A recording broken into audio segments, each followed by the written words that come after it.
Two men were tuning a Harley in a quiet garage when a 13-year-old girl burst through the door, breathless and shaking. There's no food left. Please help my brothers. What began as a simple plea for help quickly uncovered lies, missing adults, and a danger far bigger than hunger, one that demanded action before it was too late. The garage smelled like oil and old leather. Robbie tightened a bolt on the Harley's engine while Shane wiped grease from his hands, both men lost in the comfortable rhythm of the work. It was a quiet Tuesday afternoon.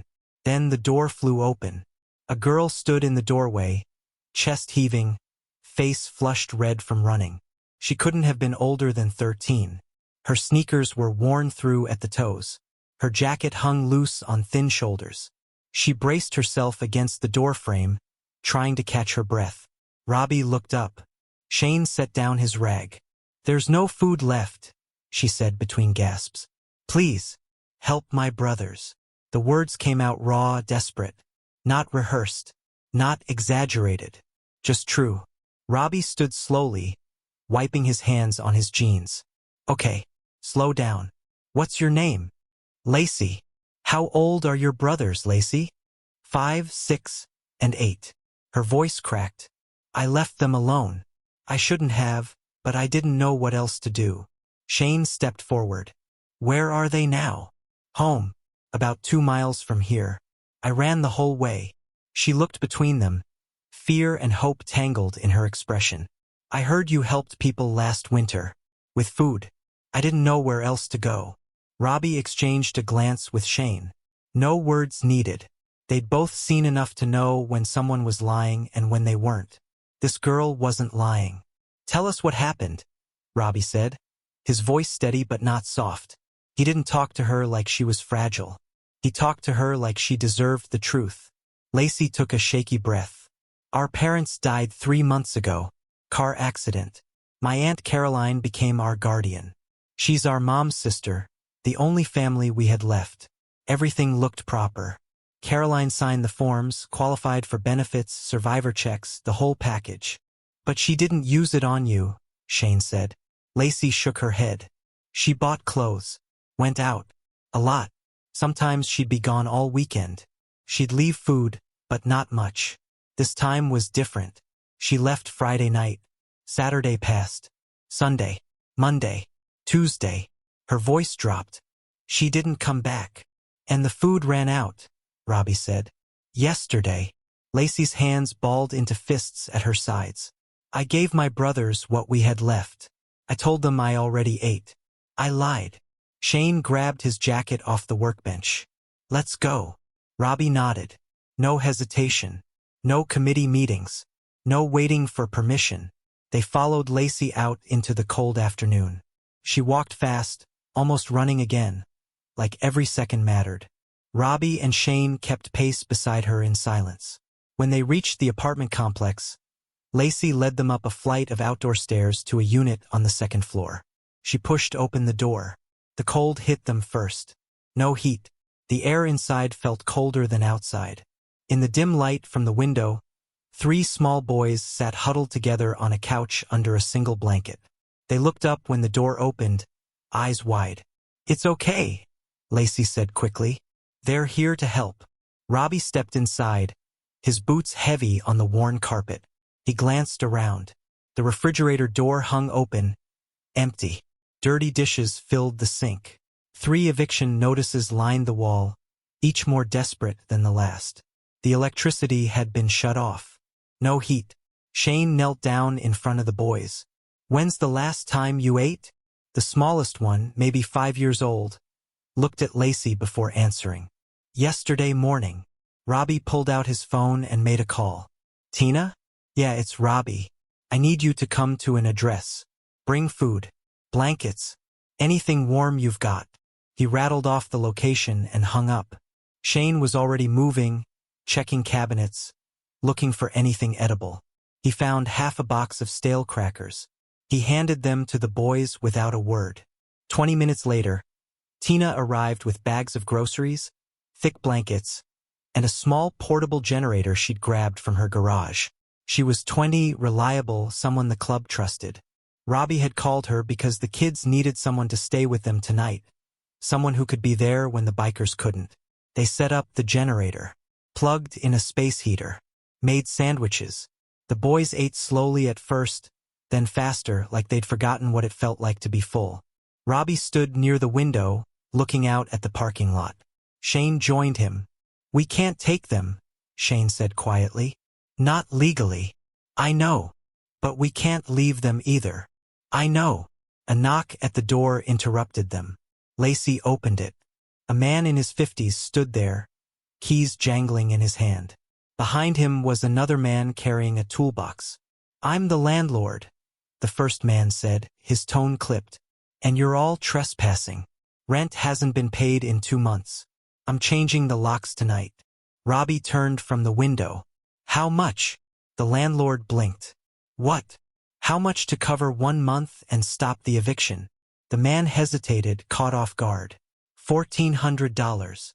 Robbie pulled out his wallet. He didn't have that much cash on him. Shane stepped forward, adding bills from his own pocket.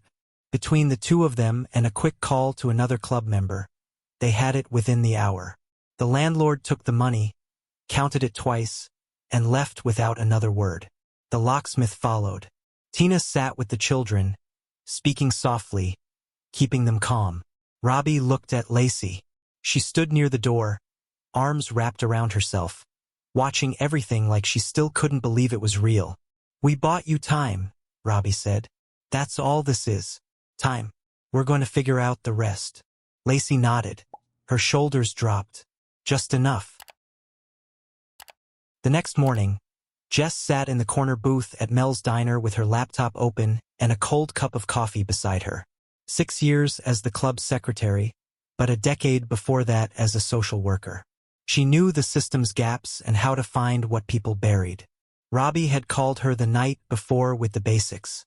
Now she was digging. Caroline Pritchard. Age 32. No criminal record. On paper, she looked clean. The guardianship had been approved without issue. She'd qualified for survivor benefits totaling nearly $3,000 a month. Money meant to cover rent, food, utilities, clothing for 4 children. Jess pulled up bank records she had no legal right to access but knew how to find anyway. Caroline's spending told a different story. New clothes from department stores, bar tabs, hotel rooms, cash withdrawals every few days. Not a single grocery store charge in the past month. Jess leaned back, jaw tight. She'd seen this before. Guardians who viewed children as income streams. But something about the pattern felt off. The spending was reckless, yes, but the destinations were specific. The same bar, the same hotel, always on weekends. She cross-referenced the hotel address with property records. The building was owned by a shell company. She traced the company through 3 layers of paperwork until she found a name. Gerald Voss. That name triggered something. Jess opened another database. One maintained by a network of former social workers who tracked problematic patterns the official system missed. She typed in Voss's name. 16 cases came up. Cases across 3 counties. Always the same structure. A guardian takes custody of children. Benefits get approved. Then the children quietly disappear into private placements. Arrangements that bypassed official adoption channels, involved cash payments, and left no legal trail. Jess felt her stomach tighten. This wasn't just neglect. Caroline was connected to people who moved kids like inventory. She called Robbie. "We need to talk. Now." An hour later, Jess sat across from Robbie and Shane in the garage. She'd printed everything she found. She spread the papers across the workbench. "Caroline isn't working alone," Jess said. "She's part of a network. They find vulnerable kids, orphans, kids in messy custody situations, and they move them. Private sales disguised as placements." Shane's face hardened. "How long has this been going on?" "Years. Maybe longer. Voss has been linked to at least 16 cases. Caroline's only been in the picture for 6 months, but she fits the pattern perfectly. Take guardianship, collect benefits, make contact with buyers, then hand the kids over and disappear." Robbie stared at the documents. Lacey and her brothers were next. "Probably this week," Jess said. Caroline vanished because she was setting it up. When she comes back, she'll come with people. And she'll expect those kids to be compliant and scared. Shane stood abruptly, pacing. We call the cops. Right now. With what? Jess countered. I can't prove any of this in court. Half of what I found I accessed illegally. We report it now, Caroline lawyers up, and those kids go back into the system while investigations crawl forward. You know how long that takes? Months. A year. And in the meantime, Caroline still has legal custody. Robbie looked at her. So what do we do? Jess pulled out another sheet. We document everything. Neglect, financial misuse, the apartment conditions, the eviction notices. We get statements from the landlord, from Tina, from anyone who's seen what's happening. We build a case that's airtight. Then, when Caroline shows up, we're ready. And if she brings people with her? Shane asked. Then we make sure the police arrive at the same time we do. Robbie nodded slowly. All right, let's move. Over the next 3 days, the club worked quietly. They photographed the apartment and collected receipts tracing Caroline's spending. Tina documented how the children looked. Underweight, unwashed, malnourished. The landlord gave a written statement about unpaid rent and the children being left alone. But Jess found something else. Something that cut deeper.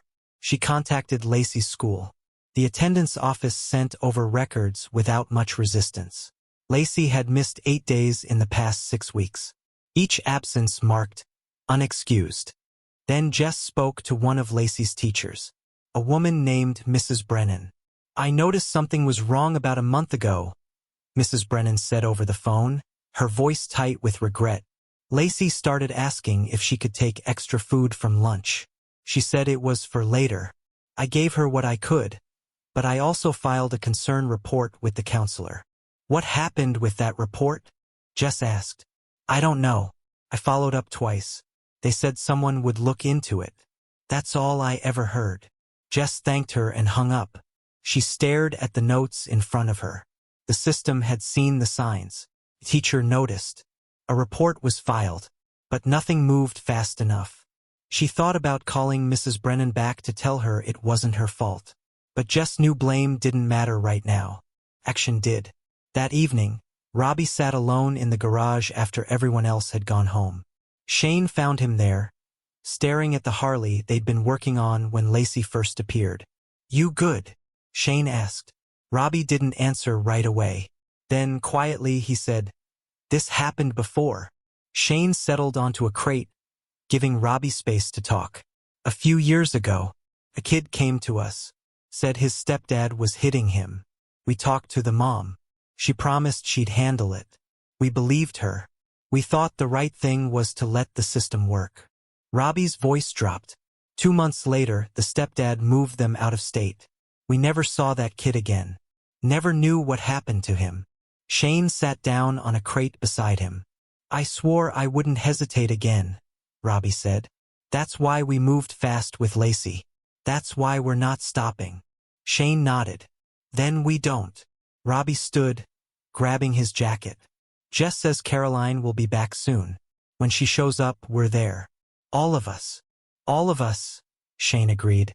And in that cold garage, under flickering fluorescent lights, 2 men made a promise that this time, they wouldn't be too late. Tina had been staying at the apartment every night, sleeping on the couch while the children shared the bedrooms. She'd grown attached to them in the way people do when they see someone truly vulnerable. That morning, she was making breakfast when her phone buzzed. A text from Jess. She's back. 2 cars just pulled into the parking lot. Stay inside with the kids. Lock the door. Tina's hands went cold. She set down the spatula and moved to the window, careful to stay out of sight. Below, Caroline stepped out of a silver sedan. 2 men and a woman emerged from a second vehicle, strangers, well-dressed, carrying folders. Tina locked the door. She turned to the children. Go to the back bedroom. All of you, stay there until I say it's okay. Lacey's face went pale. That's her, isn't it? Tina nodded. Just go. Trust me. The children disappeared down the hallway. Tina heard the bedroom door close. She pulled out her phone and dialed Robbie. He answered on the first ring. "She's here," Tina whispered. "She brought people with her. We're 5 minutes out. Keep that door locked. Don't open it for anyone." Downstairs, Caroline reached the bottom of the stairwell and stopped. Her phone rang. She answered, speaking quietly to someone, then hung up and gestured to the others. They started climbing the stairs. At the top, Caroline knocked. "Lacey? Open the door, sweetie. Aunt Caroline's home." Silence. Caroline knocked harder. "I know you're in there. Open up." From inside, Tina said nothing. She stood near the door, heart pounding, listening. Caroline's voice shifted, losing its false warmth. "Fine. I have a key." But when she tried it, the lock didn't turn. The landlord had changed it after Robbie paid the rent. Caroline swore under her breath. The woman beside her pulled out a phone. "We don't have time for this. Just get them out." One of the men stepped forward, shoulder against the door, testing it. "It's flimsy. I can kick it in." That's when the sound of motorcycles filled the parking lot. Caroline turned. Below, 6 bikes rolled in, engines rumbling low and deliberate. Robbie was in front, Shane beside him, 4 other club members behind them.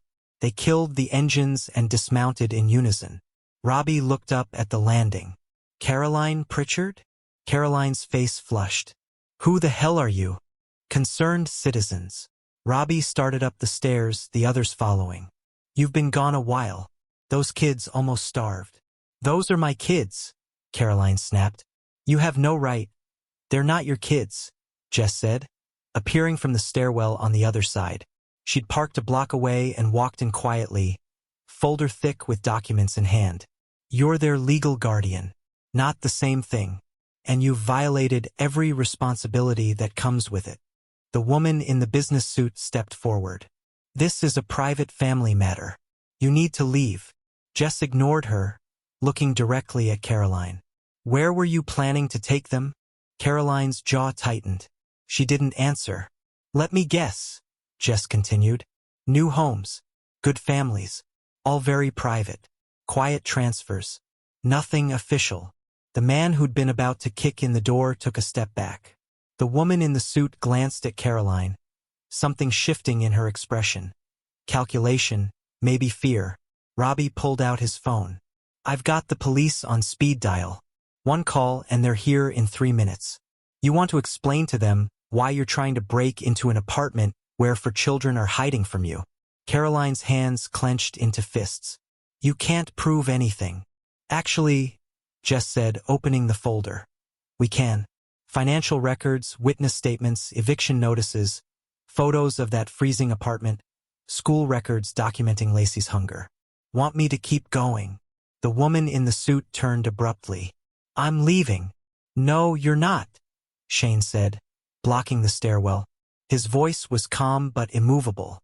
"Nobody goes anywhere until the cops get here." Robbie made the call. "Yeah, we've got a situation. For minors in danger. Guardian returned with unknown adults attempting forced entry. We're at Maple Terrace Apartments, Unit 2B. Send someone now." He hung up. 2 minutes passed in tense silence. Caroline looked at the door, then at the bikers surrounding her, then at the woman and 2 men she'd arrived with. They wouldn't meet her eyes. Sirens approached. Patrol cars pulled into the parking lot. Officers stepped out, and Robbie walked down to meet them. He explained calmly, methodically. Jess handed over copies of everything they'd gathered. The lead officer, a woman in her 40s named Sergeant Mills, reviewed the documents. Her expression hardened. She looked up at Caroline. "Ma'am, I need you to come with me." "I'm their legal guardian," Caroline said, voice rising. "You can't just—" "We can and we are." Mills gestured to another officer. "Take statements from everyone here.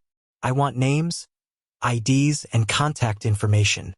The woman in the suit tried to slip away. Shane stepped in front of her again. "Officer said everyone." Mills looked at Jess.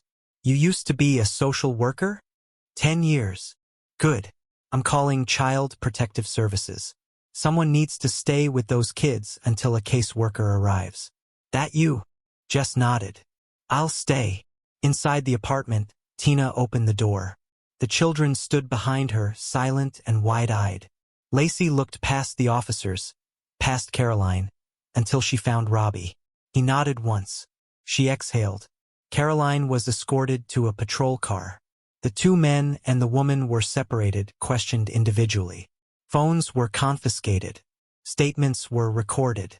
One of the men broke first. He admitted he'd been contacted by someone named Voss about a private placement. He claimed he thought it was legal. The woman stayed silent, but her phone records would tell investigators everything they needed. By evening, Caroline was in custody.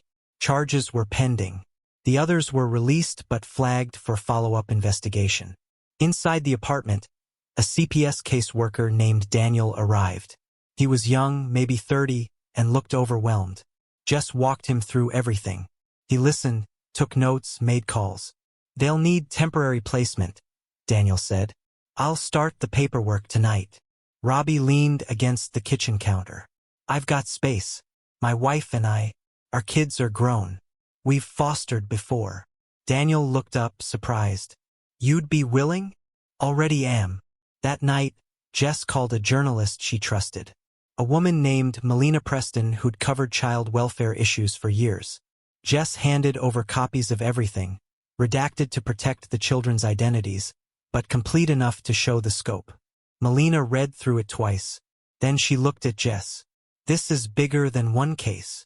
I know, Jess said. That's why I'm giving it to you. The story broke 2 days later. Phone lines lit up. Parents called. Teachers called. Former case workers called. Across the county, neglected cases were suddenly reopened. And in a quiet apartment, for children packed their belongings, heading toward a safety they hadn't had in months. Robbie's house sat at the end of a tree-lined street, a 2-story with faded blue siding and a front porch that needed new boards. He pulled the truck into the driveway and turned off the engine. In the back seat, Lacey and her brothers sat quietly, holding small bags with everything they owned. Amanda stepped out onto the porch. She was 53, silver hair pulled back, wearing an apron dusted with flour. She'd been baking since dawn, not because she had to, but because she needed her hands busy while she waited. Come on, Robbie said gently. Let's go inside. The children climbed out slowly. The youngest, Danny, held tight to his older brother Marcus's hand. The third brother, Kevin, stayed close to Lacey. They moved as a unit the way people do when they've learned not to trust separation. Amanda walked down the porch steps and knelt so she was eye level with Danny. Hi, sweetheart. I'm Amanda. Are you hungry? Danny nodded. Good. I made cookies. They're probably still warm. She stood and smiled at the others. There's enough for everyone. Inside, the house smelled like vanilla and cinnamon. Worn furniture, family photos, sunlight through clean windows. A home that had seen life. Amanda led them to the kitchen. Fresh cookies sat cooling on the counter. She poured milk into glasses and set them on the table. The boys sat down and ate carefully, like they were still getting used to the idea that there would be more food tomorrow. Lacey stood near the doorway, arms crossed, watching. Amanda noticed. You don't have to stand guard anymore, honey. Lacey's jaw tightened. I'm fine. I know you are. Amanda's voice was soft but honest. You've been taking care of them for months. You did an incredible job. But you don't have to do it alone now. Lacey looked away. No tears. Just the rigid posture of someone who'd learned survival meant staying alert. Robbie showed them the bedrooms upstairs. 2 rooms, side by side. The boys would share one. Lacey got the other. The rooms had been empty for years. Their own kids had left for college, then jobs in other cities. Robbie and Amanda had kept the furniture, the old posters, the dusty bookshelves, like they were waiting for something they couldn't name. Now they knew what it was. That first night was hard. Danny woke up crying past 2 in the morning, confused about where he was. Marcus wet the bed and was terrified he'd be punished. Kevin wouldn't sleep unless the hallway light stayed on. Lacey barely slept at all. She got up every hour to check on her brothers, old habits too strong to break. Amanda found her in the hallway at 3 in the morning, sitting against the wall outside the boys' room. "Can't sleep?" Amanda asked, sitting down beside her. Lacey shook her head. "You keep checking on them." "I have to." "Why?" Lacey's voice cracked. "Because if I don't, who will?" Amanda didn't answer right away. Then, quietly, she said, "Me, Robbie. You're not alone in this anymore." Lacey looked at her, eyes red and exhausted. "What if you change your mind?" "We won't. Everyone else did." Amanda reached over and gently took Lacey's hand. "I know trust doesn't come back overnight. You've been hurt, abandoned. I get that. But we're not going anywhere. And eventually you'll believe that." Lacey pulled her hand back, but something in her face softened. Just a fraction. The days that followed were slow, deliberate. Robbie and Amanda didn't push. They let the children set the pace. Breakfast at the same time every morning. School enrollment handled quietly. Therapy appointments scheduled but not forced. Marcus stopped wetting the bed after the first week. Danny started talking more. Kevin asked if he could bring a friend home from school. Lacey was the hardest. She still woke up early to make sure her brothers had everything they needed. She still watched adults carefully, waiting for the moment they'd prove her right, that people couldn't be trusted. But one afternoon, she came home from school and found Amanda in the kitchen, frustrated and covered in flour after a failed attempt at bread. Lacey almost smiled. "You're supposed to knead it longer." Amanda looked up. "You know how to bake?" "My mom taught me." "Before." Amanda stepped aside. "Show me." Lacey hesitated. Then she washed her hands and stepped up to the counter. Her movements were careful, practiced. She kneaded the dough with the kind of focus that came from muscle memory. Amanda watched, asking questions, laughing when the dough stuck to her fingers. For 20 minutes, Lacey forgot to be the protector. She was just a kid baking bread. When the loaf came out of the oven an hour later, golden and perfect, Amanda sliced into it and handed Lacey the first piece. Sundays became their routine. Every week, Robbie loaded the whole family into the truck and drove to the motorcycle club. The kids helped wash bikes, handed tools to Shane, listened to stories from members who'd known loss and survival in their own ways. Lacey didn't ask for help anymore. She brought cookies she'd baked with Amanda. She laughed at Shane's terrible jokes. She high-fived Jess when she arrived. One Sunday, Robbie found her sitting on the hood of his truck, watching the sun set over the garage. "You doing okay?" he asked. Lacey nodded. "Yeah, I think I am." "Good." She looked at him. "Thank you for listening. That day I ran in." Robbie leaned against the truck beside her. "You were brave. You saved your brothers. You saved us. We helped. But you're the one who ran. You're the one who didn't give up." A genuine smile softened Lacey's face. Inside the house that had been too quiet for too long, life had returned. Shoes piled by the door, drawings covered the fridge, and voices filled the hallway again. Laughter that echoed through rooms that had forgotten what family sounded like. And every night, when Robbie and Amanda turned off the lights, they walked past bedrooms filled with children who were finally, truly safe. The house had been waiting. It just hadn't known what for. Now it did. Lacey knocked on a garage door because she had nowhere else to turn. What she found wasn't just help. It was people who refused to look away. What would you have done if Lacey came to your door? Let us know in the comments below. If this story moved you, give it a like, share, and subscribe to embrace the journey for more stories that prove ordinary people can do extraordinary things. See you in our next video.